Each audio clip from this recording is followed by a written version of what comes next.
Hey everyone, today I'm very, very excited to be joined by Bernie Borges. Bernie, first of all, thank you very much for joining Spotlight. Thanks for having me, Martin. Fantastic. Bernie is the Vice President of Global Content Marketing for iCore, and Bernie is based in Florida. So hopefully, Bernie, it's sunny for you right now. And I'd just love for you to give us a bit of an introduction of yourself, but also love to learn a little bit more about iCore as well. Sure. So as you said, I am based in Florida. I'm originally from New York City by way of California, meaning I grew up in New York, went out to California for 10 years, and moved to Florida 29 years ago. My career spans technology sales, spent about 10 years in software sales. And then kind of by accident, I fell into a marketing role. It really was unplanned, but I never looked back. I stayed in marketing once I got into a marketing role, ran marketing for a software company back in the late 90s, and then started my own marketing agency, content marketing agency in the early 2000s. Ran that for 15 years, merged it with a few others, and became a co-founder in a digital sales training company. And then a little while ago, this year, June of this year, exited that company and joined iCore as vice president of global content marketing. iCore is a global provider of outsourced customer services. So we work with brands and basically deliver their customer service to their end customers around the world. Yeah, fantastic. And so I'm going to add it in now as well. We've also learned that Bernie has done, well, I was trying to add up the numbers, Bernie, but it's well over 300, 400 podcasts yourself that you've hosted. That is correct. Across 3 different podcast shows, I've done well over 300 episodes. Correct. Yeah, fantastic. So I really encourage people to have a look at Bernie's podcast as well. And we are going to touch on that, Bernie, during this discussion, because there's a lot of leaders out there who are keen to sort of share their message, share their story, talk to people who really want to share content as well. And we would love some hot tips from you. And I'm going to be one of them as we go through stratapp spotlight sessions. So, mate, thank you very much for joining us. So I'm going to kick off with a very typical leadership question, and I'm going to start with challenges that you think that we're facing today. And the last couple of years has been, insane on accelerating a lot of the thinking, accelerating a lot of the challenges of what we're all facing inside the workforce. And so I'd love for you to share with us, what do you think some of the challenges that business leaders are facing today that are really hitting hard on how they actually lead and run their companies? Yeah, Martin, I think the way that I would really characterize some of the greatest challenges that leaders are facing today is having to run a business that's focused on, business outcomes, which most of us want to continue to grow even in pandemic times. And that may or may not be possible depending on a particular business, but while also managing the people side of the business. And while that's always been a factor in business, it's just been really accentuated in the last, say, 18 months due to the pandemic. So just having more compassion for people and more flexibility for people, and also in some cases, throwing the book out the window on the game plan and coming up with a whole new game plan. So when you bring all that together, that's a challenging thing for leaders to really embrace. Is got to run the business, still want to make our numbers, got to make sure, that our people are happy and they're dealing with in most cases, additional stress in their life. And then, did what worked last week, last month, last quarter, last year, does that still work for us? And in a lot of cases, the answer is no. We have to come up with new strategies and plans. So it's a pretty monumental challenge. I love that. I love what you said about balancing the people side of it with what we have to do as a business, and to be compassionate. I love that word, compassionate. So, then let me get personal for a second. How has your style changed over the past couple of years? What are some of the changes that you've gone through as a leader that you've felt and shared with others inside the workforce? Yeah, thank you for asking, because it's something that I actually do want to share, because it's sort of a confession that I have to make, Martin. And that is that, in the past, I have been known to be a little bit direct and kind of fast on things that I want to get done. And I've just learned to slow down a little bit and just take a little time to talk to people at a human level and get to know them, know what their passions are, know what their struggles are, you know? And so it's been a wake up call for me. And I don't think I'm alone in this, Yeah, yeah, right? But it's been a wake up call for me to just slow down a little bit and just give people a chance to talk yeah, and just get to know each other a little bit. And just the word compassion comes back into, this part of our conversation. Just show more compassion, show people that you genuinely care. And I do it from a genuine place in my heart, not from an act, and I think if we're doing that genuinely, authentically, people know that, yeah. and they appreciate that a whole lot. Yeah, I love that. Can we talk a bit about at stratapp well, it's not we talk about it actually. It's a hot topic around how the pandemic world has increased the number of meetings we've had. One, right, and then secondly, are we truly getting the quality about the multiplier of these meetings? Because it tends to be the same people talking. The agendas are very rigid and very probably fragmented and not necessarily really solid agendas. So are we actually being compassionate enough on people in relation to, are we asking the right questions about how are they? Are they getting what they need? Do they feel connected in a way that they can add value to themselves and to their business? Right? And these areas. So I'm going to run with the theme compassionate right now. Let's think about sharing some advice to leaders, right, of how to set up a winning team and let's call it a distributed and remote workforce, which in every aspect of the globe, we're still somewhat distributed and remote. What's some of the advice to your team? But I'm going to stick with the compassionate thing. What are some of the things you would put in place today to be more compassionate with the teams in a more of a remote workforce? So first, I would start with demonstrating a concerted effort to put together a diverse team so that we all don't look alike and sound alike and, have the same backgrounds and all that. So a diverse team. And, you and I are talking, you're in Australia, I'm in Florida in the US. Yeah. So that diversity is not limited to our backgrounds, but our location as well. And just, bringing in the people that just have the right skill set and the right attitude and the mindset, right? So it's not just about the skills. Skills are important, of course, but the right mindset, we're anchored and aligned on the values. We share common values in terms of the things we want to get done, the business that we're in, the outcomes that we want to achieve, that sort of thing. And then just the compassionate side, the people side that, these are people that actually want to work with people, just like them. I love what one leader said, we only want kind people on our team, and I love that. Just, showing kindness, showing compassionate, right? And then I would also add just never losing sight of that human side. So whatever the business meeting is, maybe put in a policy, or whether you call it a policy or not, maybe it's more of a culture thing where you say, hey, we're going to take the first 5 minutes of the meeting, 3 minutes, whatever. And we're going to start out with a fun story.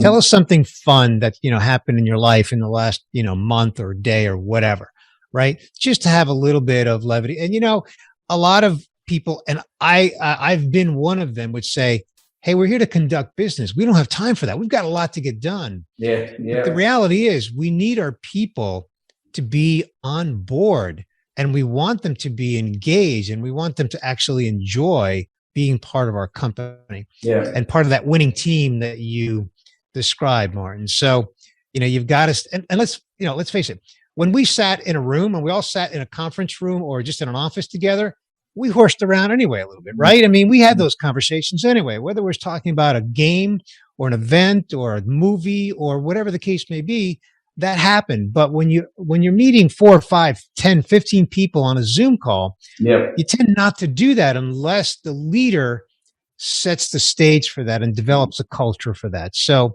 that's my advice on setting up a winning distributed remote team. Yeah, I love that. And because because my past was very much leadership in person. And I said to a really great leader back in 2013, it was, and I said, how could he was the most phenomenal people leader I've ever seen in my life.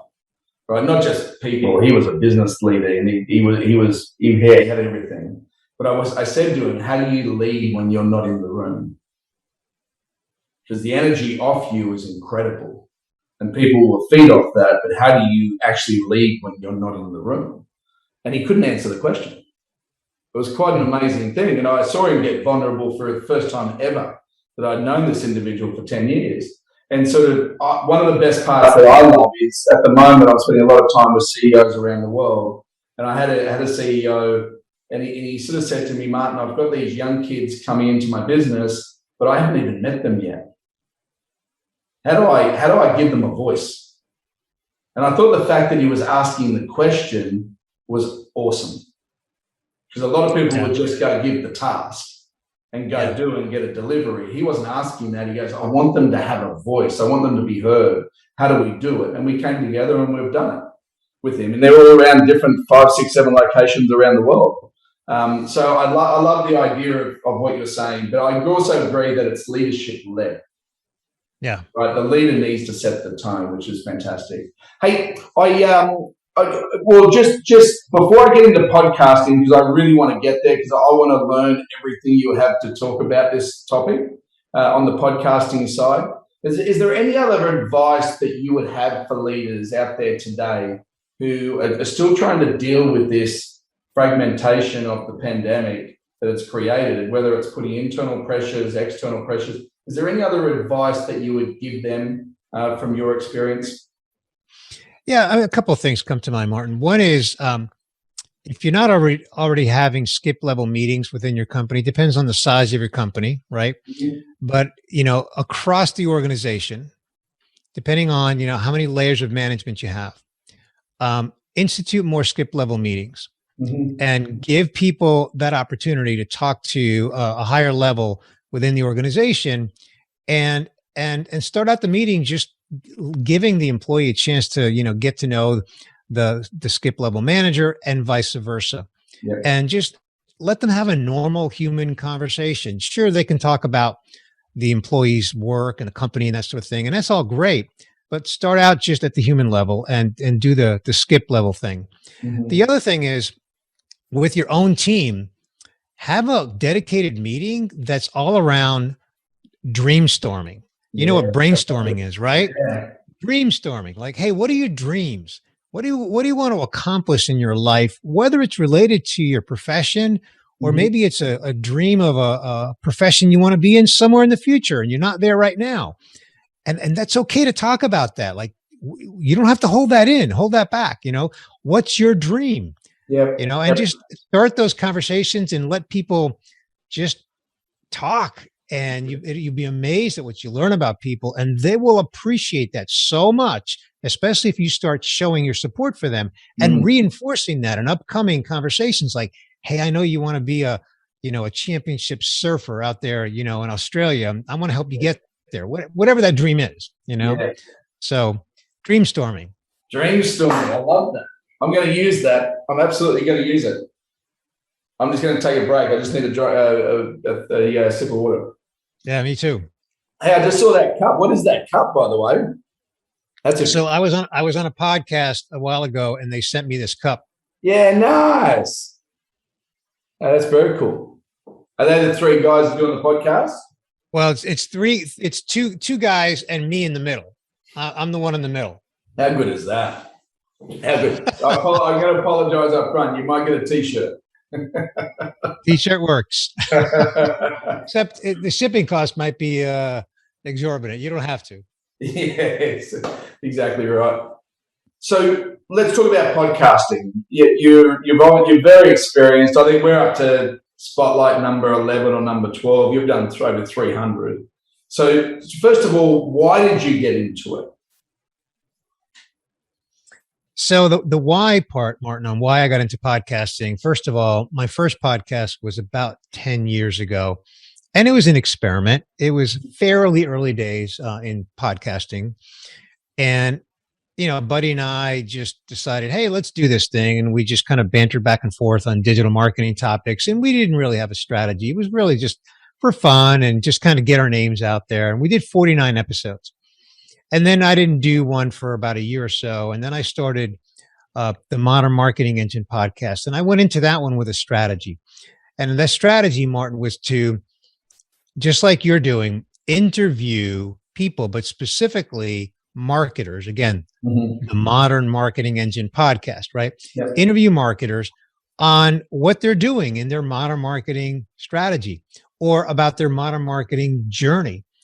And across 200, I did 300 episodes, but episode 300 was my solo episode where I retired it. So I had 299 interviews. Yeah, wow. And, the why behind that was for relationship building. And it was fantastic.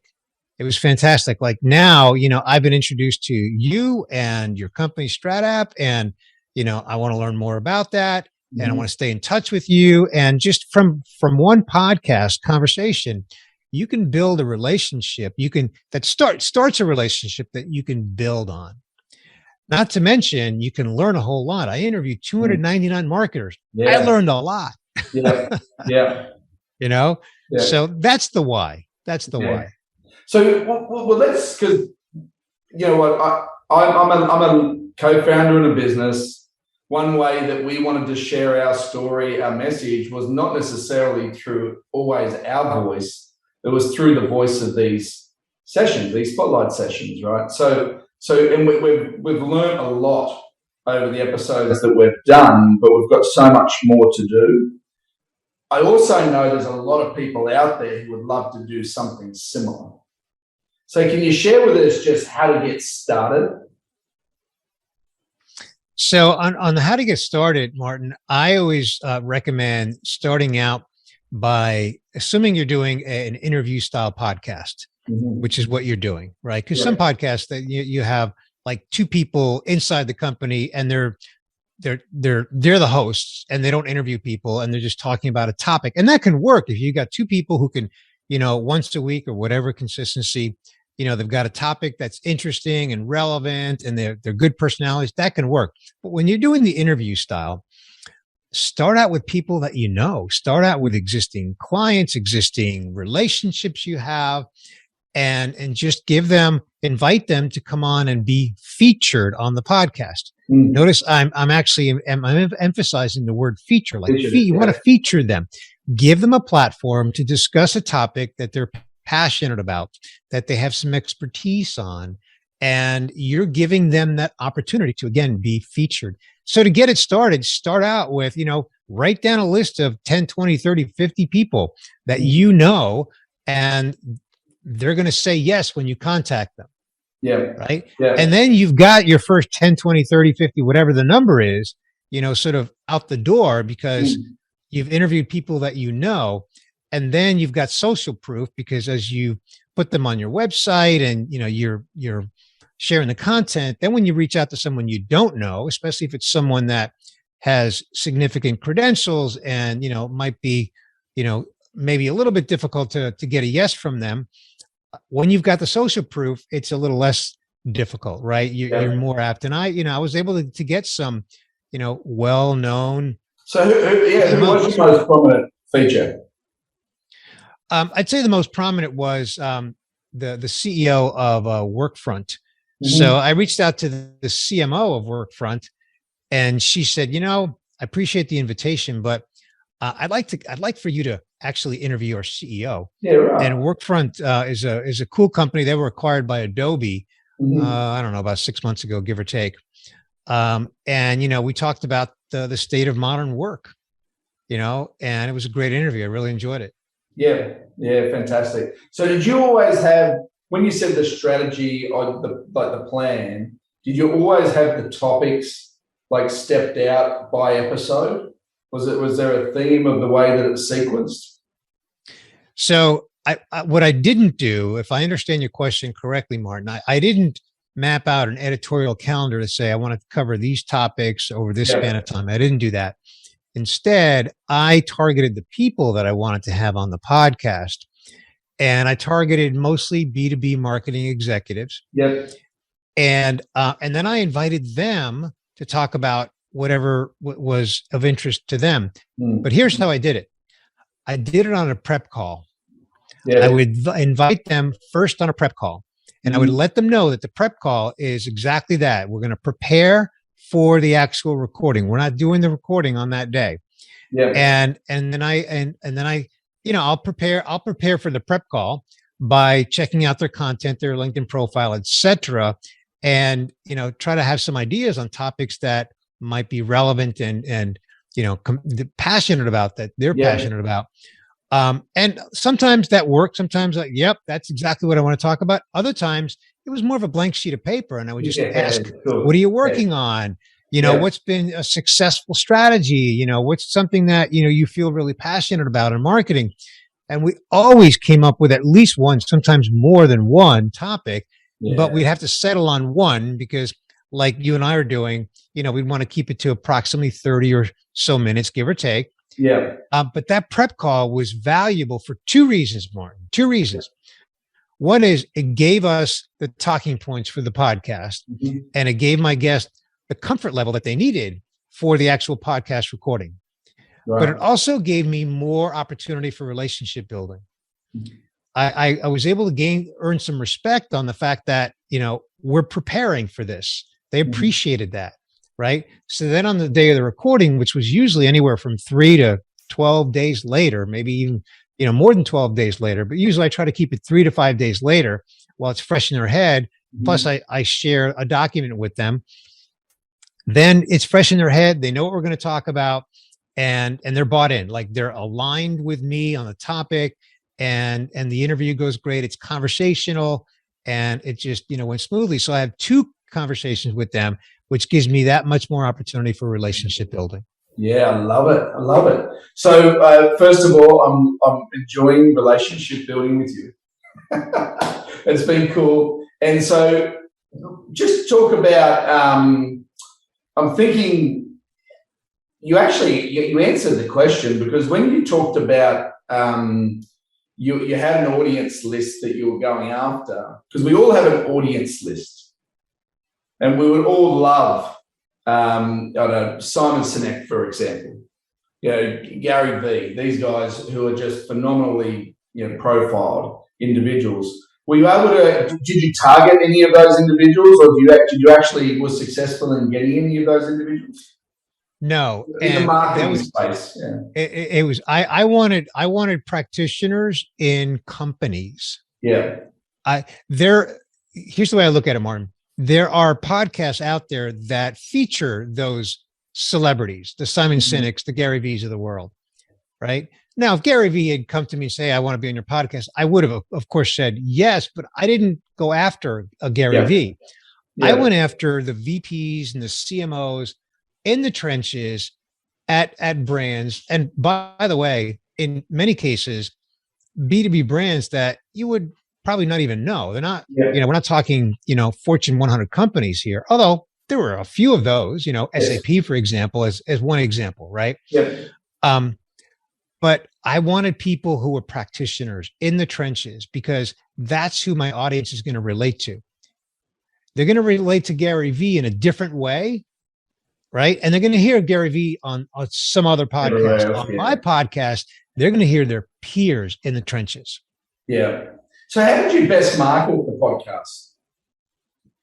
Mostly social media. I mean, we also had an email list, and we, would invite people to subscribe, and we'd send them a weekly email that had, the most recent podcast episodes. But, we'd atomize the content, we'd split it up, we'd do a little excerpts, that kind of thing.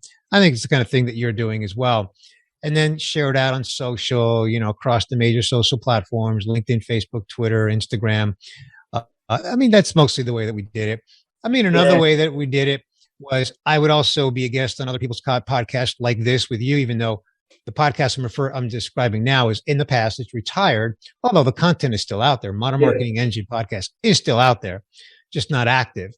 But being a guest on other people's podcasts, you obviously get some additional exposure to that audience, and that's another way to market the podcast. Yeah, and I'm not sure what the trend is of marketers doing it, which you would know more than me of these types of mediums, because I actually had he's actually a partner and a client, and he really intrigued me on his new way of thinking.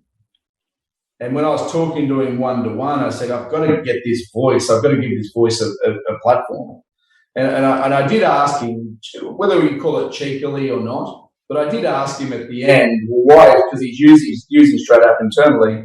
Why is stratapp, of value to you and your company? He gave a 60-second clip, and that was the only question. We did not prep that question, by the way. I did throw it in because the themes were going that way, and he gave a 60-second clip we now use to share with executives around the world what today and what tomorrow would look like if you had technology straight out.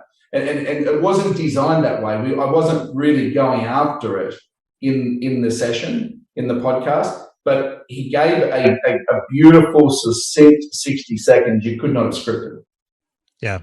Yeah. And you got lucky, and that's okay. That's okay. I mean, you were spontaneous. I mentioned that I would do a prep call. And so we'd have talking points, not a script, but talking points. Yeah. But I always told my guest, Martin, I always said, look, I may ask you a question that we haven't previously planned. Number one, it's going to be within the context of the topic. Number two, we're doing a recording. If you don't like it, you can just say, hey, time out. I don't like that question, which I think it happened once in 299 episodes. Yeah, wow. Yeah. So, but the spontaneity of that, like your 60-second clip, can be priceless. Yeah. And then it really is, and it's the voice of the people, the individual or the company that matters. It's your client. So it's that feature piece that you talked about. I didn't think of it as a feature. I just thought about, I want to get this person's voice out there because it's an incredible voice. The way that they think about their business, the way they think about external stakeholders and their internal stakeholders as well, which is very, very cool. So three pieces of advice doing really, really good podcasts. What would they be? So number one, have a strategy. Know what your game plan is. Mm-hmm. Okay. Number two, which is kind of related to number one, but I'm still going to single it out as one of the three. And that is, know who the audience is that you want to reach. Mm-hmm. Know, what it is that they care about, so that when you get a temptation to deviate, which if you're going to do podcasting for a while, you might get that, you will get that temptation. Mm. So you can always, say, does that temptation align with my audience? Mm-hmm. And then number three, just, there's a workflow to podcasting, which you're experiencing, right? So document that workflow, build a process around it, build a team around it. Mm. For someone who's doing it all by themselves, it is overwhelming if you're doing it by yourself. It's best if you've got a team of 2 or 3 or 4 people. I don't mean full time. I mean, just people that you can delegate different aspects of the podcast production to, from the editing to the graphics to the social media to just all the different details. So have a team that you can workflow it all out and document a process. So Bernie, thank you very much for joining us on Spotlight. We really did enjoy it. You are very unique for our audience, and you really hit 3 things very, very, I think perfectly. Your articulation of it was just exceptional. And the first one was about a compassionate leadership. But what I got out of that was your vulnerability of sharing you weren't always a compassionate leader, right? You learned it, you understood it, and then you changed, and now compassionate leadership is clearly in your DNA of how you lead your teams moving forward. The other one is dream storming, which I think you should hashtag and brand that. That's pretty cool, about getting the team just to dream. And it's not necessarily always internal, but what are their dreams? What are their bigger dreams that are outside the 4 walls of work as well? And the third one, when you talk about target audience, I thought about this because I've never spoken to people about podcasting before. But there's a lot of leaders who enjoy doing podcasts, a lot of leaders don't even get invited to do podcasts, right? But if there's leaders out there thinking to do it, you've given us some really good advice on how to get started and how to put a strategy in place. But I think it was the reason why you do it around connecting and relationship building, which to me is what this is all about. And we'll share that knowledge and insights with everyone. If we can just take one or two things, we've just made the world a better place. Exactly. So for that, any last comments before we part? On the podcasting topic, to be consistent, like be committed. If you're going to do it, plan it, and then be consistent, and look at it as a long-term plan, like a minimum 1 year, bare minimum. That'd be my last piece of advice for today. Yeah, fantastic. Well, Bernie, thank you very much for joining us on Spotlight, and from the team at stratapp, thank you very much, mate. Thanks for having me, Martin. I enjoyed our conversation. Take care.